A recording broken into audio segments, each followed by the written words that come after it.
आज हम भारत की एक ऐसी अलौकिक कहानी की गहराई में उतरने वाले हैं जो एक श्रापित झुरमुट और एक मछुआरे की अपनी पत्नी को बचाने की एक हताश लड़ाई के इर्द गिर्द घूमती है।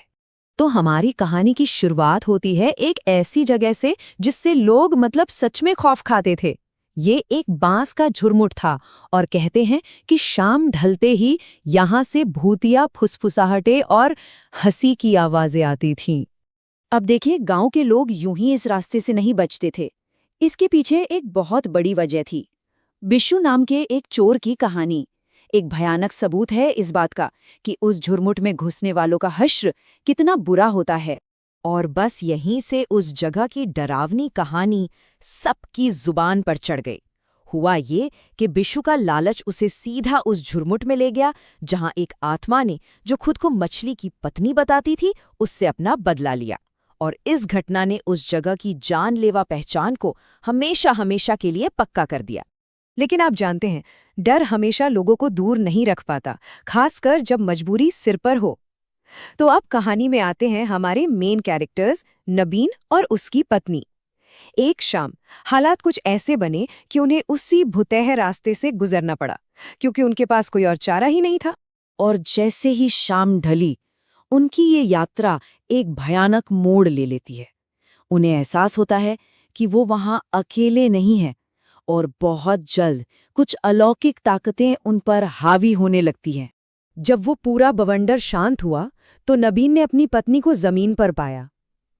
एक पल को तो उसे राहत मिली, लेकिन ये राहत बस कुछ पलों की ही थी, क्योंकि जो औरत उसके सामने खड़ी हुई वो नहीं थी जो उसके साथ झुरमुट में आई थी। कुछ बहुत ज्यादा गड़बड़ था। नवीन को जरा भी अंदाजा नहीं था कि उसकी असली परीक्षा तो अब शुरू हुई है। उसे अब अपने ही घर में अपनी ही पत्नी के शरीर में रह रहे एक भयानक बहुरूपिये का सामना करना था। और ये बदलाव सच में बहुत ही ज्यादा परेशान करने वाला था। वो प्रेत उसकी पत्नी की एक अजीब सी डरावनी परछाई जैसा था। वो बस चुप रहती थी और उसकी सिर्फ एक ही इच्छा थी, कच्ची मछली खाने की एक अजीब सी कभी न खत्म होने वाली भूख। और फिर एक रात नबीन के सामने वो भयानक सच आ ही गया। उसने उस चीज को रसोई के फर्श पर उकड़ू बैठे देखा, जो अंधेरे में कच्ची मछली की हड्डियों को चबा रही थी। उसी पल वो समझ गया। अब पूरी तरह से हताश होकर नवीन एक स्थानीय तांत्रिक भवानी ओझा के पास मदद के लिए पहुंचता है। भवानी ओझा उसे लड़ने का पहला तरीका बताते हैं और इस बात को पक्का कर देते हैं कि हाँ, ये वाकई एक अलौकिक कब्जा ही है। तो भवानी ओझा के बताए रास्ते पर चलकर नबीन एक जाल बिछाता है। वो मछली से भरा एक मटका रखता है और जैसे ही वो प्रेत अपना सिर अंदर डालता है, नबीन अपनी पूरी ताकत से उसे अंदर धकेल देता है। फिर वो भवानी के दिए कपड़े से मटके को कसकर बंद करता है और उसे एक तेज बहती नदी में फेंक देता है। पर यह जीत एक धोखा थी। जैसे ही वो मटका नदी में डूबता है, नबीन को एक दिल दहला देने वाला एहसास होता है। बहुरूपिया तो चला गया, लेकिन उसकी असली पत्नी वो कहाँ है? वो तो अभी भी लापता है। और उसी रात नबीन का मन एक बहुत ही दर्दनाक याद में डूब जाता है। एक ऐसी तकलीफ जो उसके अंदर के सबसे गहरे जख्म को कुरेद देती है।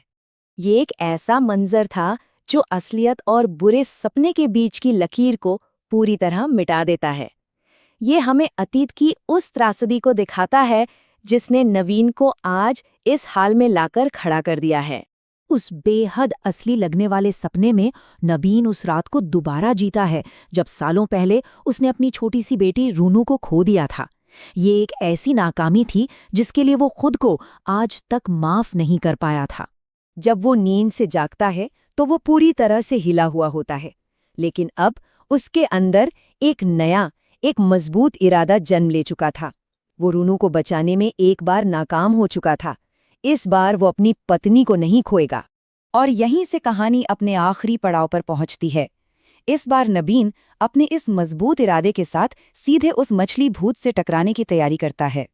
वो वापस भवानी ओझा के पास जाता है, लेकिन इस बार प्लान कोई जाल बिछाने का नहीं था। इस बार प्लान था सीधा उस श्राप के दिल में जाकर एक रेस्क्यू मिशन को अंजाम देने का। और फिर वो शक्तिशाली मछली भूत सामने आता है, गुस्से से आग बबूला और लड़ाई के लिए एकदम तैयार। लेकिन भवानी ओझा का जादू उससे कहीं ज्यादा ताकतवर था। भवानी के मंत्र उस भूत को कमजोर कर देते हैं, उसकी शक्ति को तोड़ देते हैं, और तभी नबीन को एक बड़े से पेड़ के खोखले में फंसी अपनी पत्नी नजर आती है। आखिरकार वो उस अलौकिक कैद से आजाद हो जाती है। अगले कुछ हफ्तों में नबीन की पत्नी धीरे धीरे ठीक तो हो जाती है, लेकिन वो ऑर्डील अभी पूरी तरह खत्म नहीं हुआ था। उसकी कैद के दौरान की एक टूटी फूटी रहस्यमयी याद उसे बार बार सता रही थी। वो बार बार नबीन के अतीत से जुड़ा एक नाम दोहराती है, और फिर वो उसे एक ऐसी चीज दिखाती है जो नबीन की पूरी दुनिया ही हिलाकर रख देती है। ये एक लॉकेट था, वही लॉकेट जो सालों पहले उस रात खो गया था, जिस रात उनकी बेटी की मौत हुई थी। तो इस तरह नवीन की पत्नी तो बच जाती है, लेकिन एक नया और शायद पहले से भी ज्यादा डरावना रहस्य जन्म ले लेता है। उसकी खोई हुई बेटी की आत्मा किसी न किसी तरह उस झुरमुट से जुड़ी हुई है, और ये कहानी एक सवाल के साथ खत्म होती है कि उस झुरमुट में जो साया था वो असल में था किसका।